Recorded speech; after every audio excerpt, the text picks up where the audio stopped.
क्या जानना चाहते हो? धर्म क्या है? धर्म जिस स्थूल दृष्टि से आप समझना चाहते हैं, वास्तविक धर्म वो नहीं है।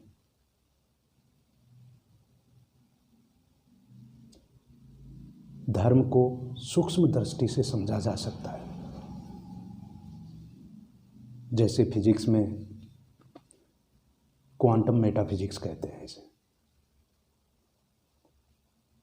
क्योंकि स्थूल दृष्टि से जो आपको दिखाई दे रहा है वास्तविक रूप से वो सत्य नहीं है।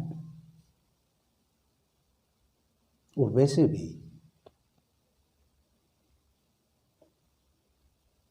धर्म शब्द पर अगर आप विचार करेंगे तो ये स्वयं शब्द ही बहुत कुछ समझा देता है। धर्म दो धातु शब्दों से मिलकर बना है। एक है धर्म प्लस मम। धर का मतलब है धारण किया गया, मम मतलब मेरे द्वारा। तो धर्म शब्द का शाब्दिक अर्थ क्या हुआ? मेरे द्वारा धारण किया गया। वास्तविक रूप से यह अर्थ अपने आप में पूर्ण नहीं है, कंप्लीट नहीं है। धर्म शब्द का अर्थ अपने आप से कुछ पूछ रहा है, उसको थोड़ा गहराई से समझिए। मेरे द्वारा धारण किया गया मतलब मेरे द्वारा क्या धारण किया गया है, किस धारण के लिए ये हमें बोल रहा है। अगर आपको ये एहसास है कि मेरे द्वारा धारण किया गया है,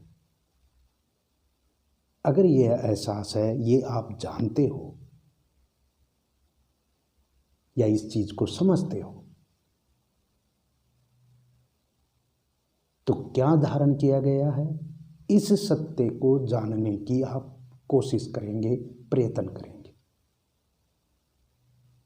और इस सत्य को जानने के लिए आपको अन्वेषण करना पड़ेगा, रिसर्च करना पड़ेगा, अनुसंधान करना पड़ेगा। धर्म अपने आप में एक रिसर्च है, एक अनुसंधान है। स्वयं का स्वयं से, स्वयं के द्वारा अनुसंधान है।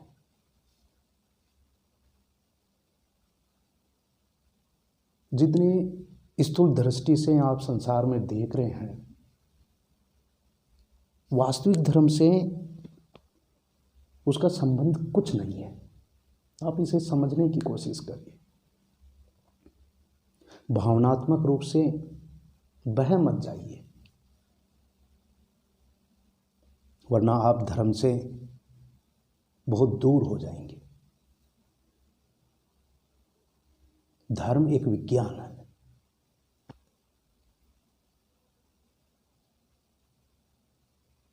जो मनुष्य को मनोवैज्ञानिक रूप से उस सत्य तक पहुंचाने का प्रयत्न करता है। जैसे फिजिक्स का शाब्दिक अर्थ क्या है? प्रकृति। फिजिक्स को नेचर कहते हैं। मतलब इस प्रकृति के अंदर जो छुपे हुए रहस्य हैं, उन रहस्यों को बाहर निकालने के लिए जो भाषा, जो पद्धति काम में ली जाती है, उसी ही पद्धति को हम फिजिक्स कहते हैं, भौतिक विज्ञान कहते हैं। मतलब इस स्थूल प्रकृति का अगर हमें सत्य जानना है तो हमें फिजिक्स का अनुसंधान करना होगा, रिसर्च करना होगा।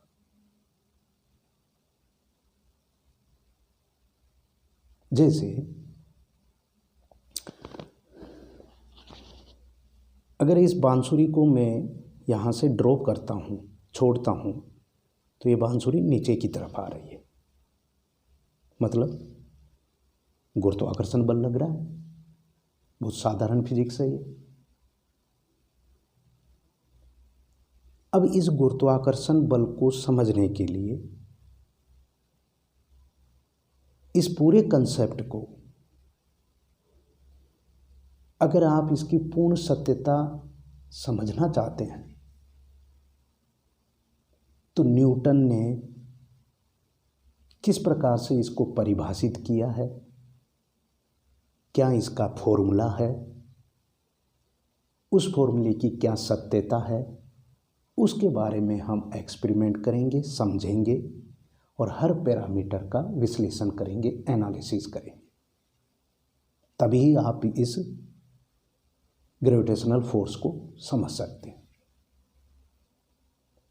जैसे आइंस्टाइन ने थ्योरी ऑफ रिलेटिविटी दी, ये सिद्धांत प्रतिपादित किया। तो थ्योरी ऑफ रिलेटिविटी आइंस्टाइन की इस प्रिंसिपल को समझने के लिए उसी डोमेन में, उसी फ्रेम ऑफ रेफरेंस में हमें सोचना होगा।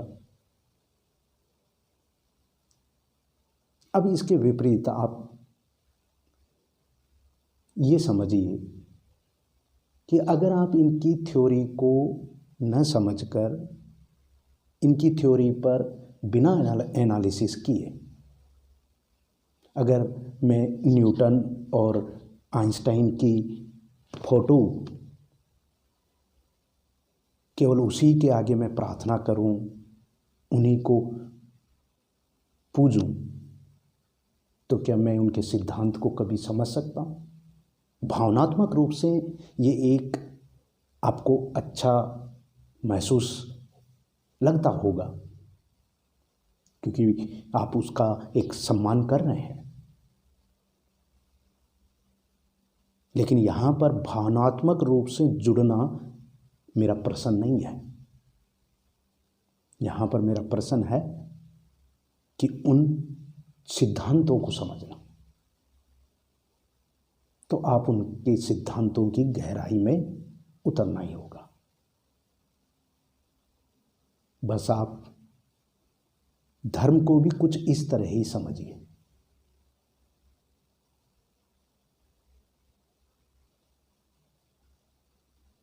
हमारे मस्तिष्क को समझने के लिए, हमारे मानवीय गुणों को, हमारी प्रकृति को समझने के लिए आप धर्म के बारे में अनुसंधान करना होगा।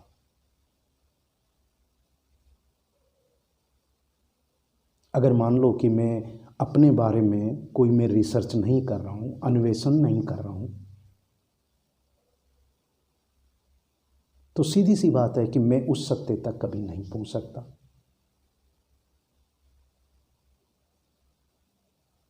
इसलिए धर्म को हम कभी सत्य के रूप में भी कहते हैं कि सत्य ही धर्म है। जैसे फिजिक्स भी इस प्रकृति का सत्य जानने की कोशिश कर रही है, तो सत्य ही फिजिक्स हुआ। वैसे ही मनुष्य के मानवीय गुणों को समझने के लिए, उसकी सत्यता जानने के लिए धर्म एक सिद्धांत है, एक थ्योरी है, एक प्रिंसिपल्स है। उन प्रिंसिपल को, उन सिद्धांतों के ऊपर आपको अपना रिसर्च करना होगा। धर्म का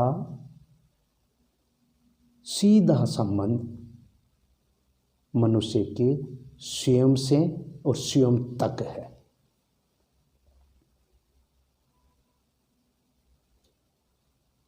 स्थूल दृष्टि से आप जो देख रहे हैं ना, ये सब धर्म नहीं है,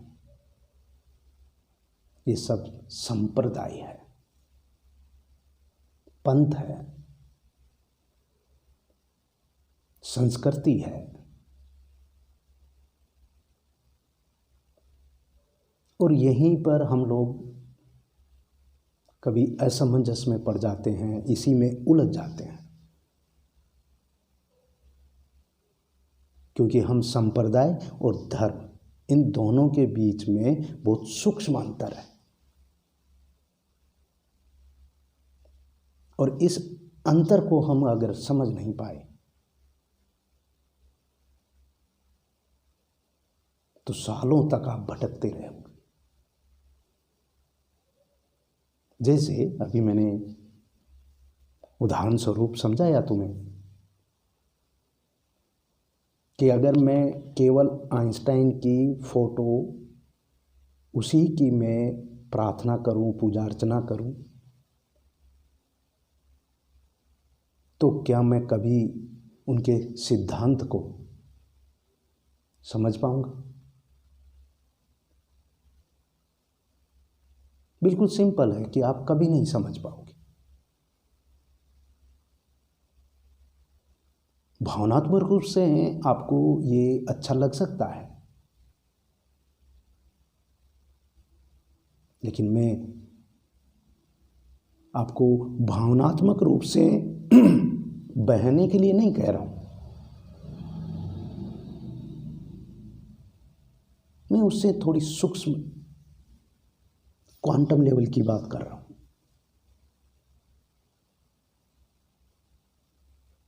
जो हम स्थूल दृष्टि में जो भी आप अपने आसपास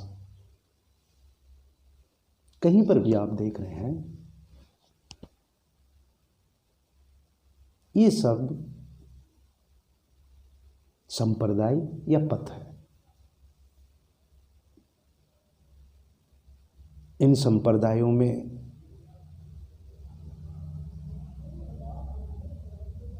कुछ नियम हैं, कुछ व्यवस्थाएं हैं,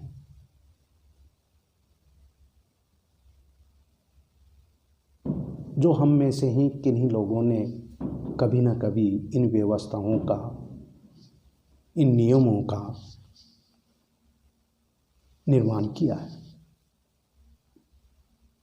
चाहे वो किसी कालखंड में आपको सही प्रतीत हो सकती है और आज भी हो सकती है,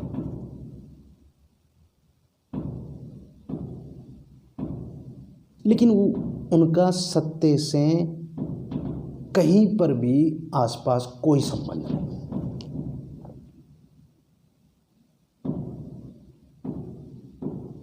और अगर आप इन्हीं संप्रदाय, पंथ,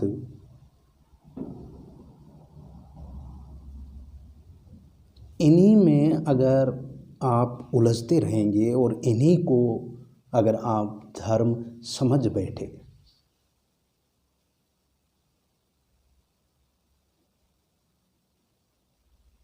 तो आप इस प्रकृति का सत्य कभी नहीं खोज पाएंगे।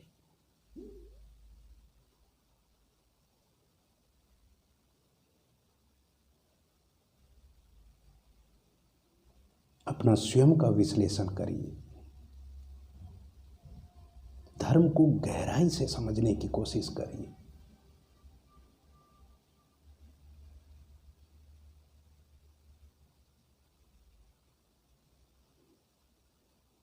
धर्म केवल धर्म होता है। इस धर्म शब्द के आगे जो भी आप शब्द लगाएंगे वो सब के सब संप्रदाय में परिणत हो जाएंगे।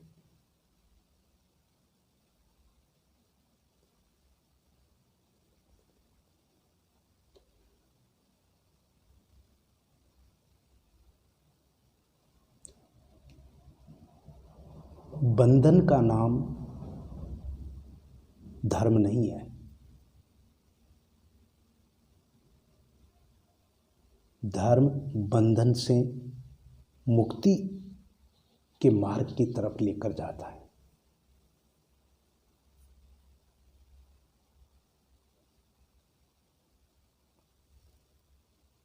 अब मुक्ति, मोक्ष, इन शब्दों से, इन शब्दों का प्रयोग करके कई संप्रदाय आपको विचलित भी कर सकते हैं।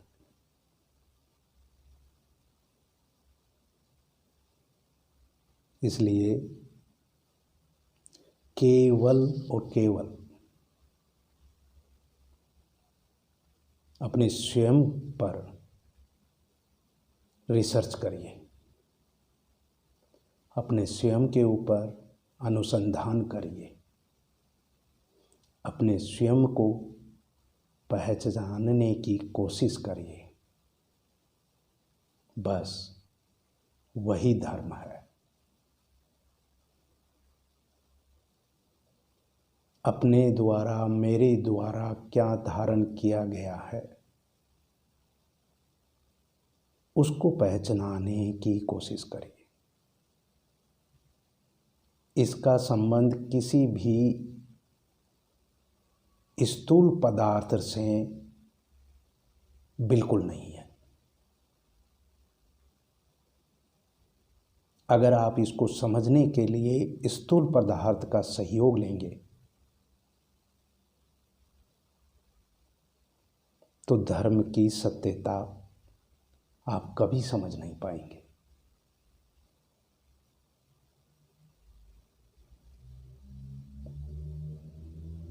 धर्म बहुत सूक्ष्म है।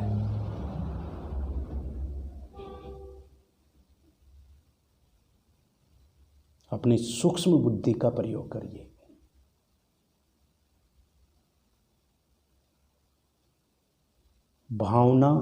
भावनात्मक रूप से किसी से जुड़ना, उसके साथ बहक जाना, अनुसरण करना, ये सब आसक्ति के ही रूप है केवल।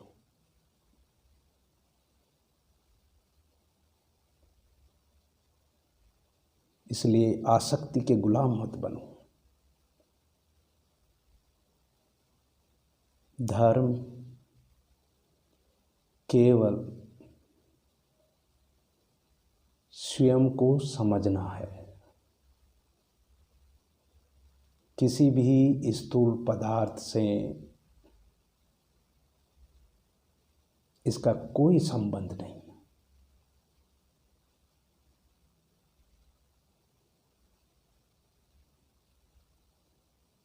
स्थूल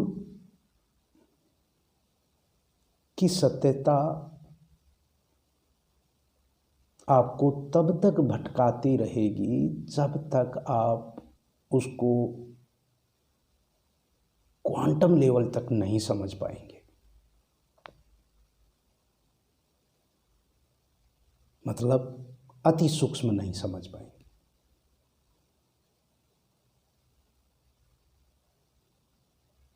अगर आप तीक्ष्ण बुद्धि से स्वयं के बारे में रिसर्च नहीं करेंगे तो स्थूल पदार्थ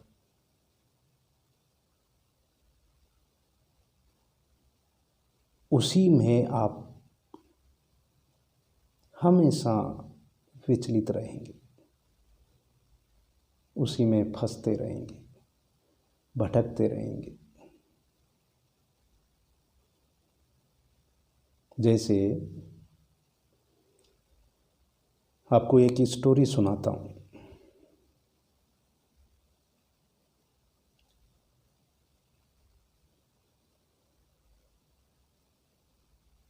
क्वांटम लेवल पर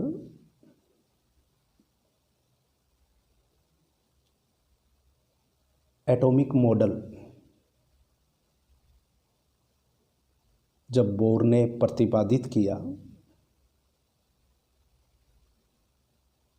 तो उससे पहले ये धारणा मानी गई, रदरफोर्ड जो साइंटिस्ट था उसके द्वारा, कि नाभिक के चारों तरफ इलेक्ट्रॉन घूमता हुआ अंततः वो उस नाभिक में जाकर गिर जाता है। अगर वो इलेक्ट्रॉन नाभिक में गिर जाता है, इसका मतलब है कि वो ऑर्बिट, जिस ऑर्बिट में इलेक्ट्रॉन था वो डिसअपीयर हो गई।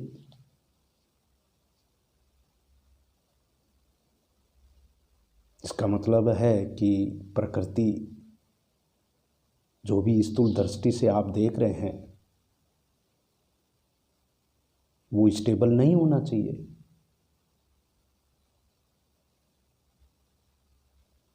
बाद में ये अवधारणा गलत साबित हो गई। बस ऐसे ही धर्म है। आप धर्म में जितना रिसर्च करेंगे, धर्म मतलब मेरे द्वारा धारण किया गया, इसके बारे में जितना आप अनुसंधान करेंगे, आप जो अब तक मानते आ रहे थे वो सब अपने आप खुद स्वयं आप महसूस करेंगे कि वो सब झूठ था, और आपको एक नया सत्य आपके सामने एक प्रतिपादित होगा, एक नया सत्य आपके सामने स्वरूप बोलेगा। आपका ब्रेन उस सत्य को समझने की कोशिश करेगा।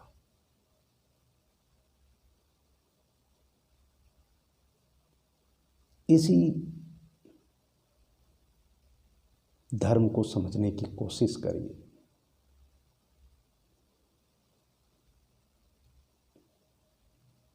अन्यथा लोगों के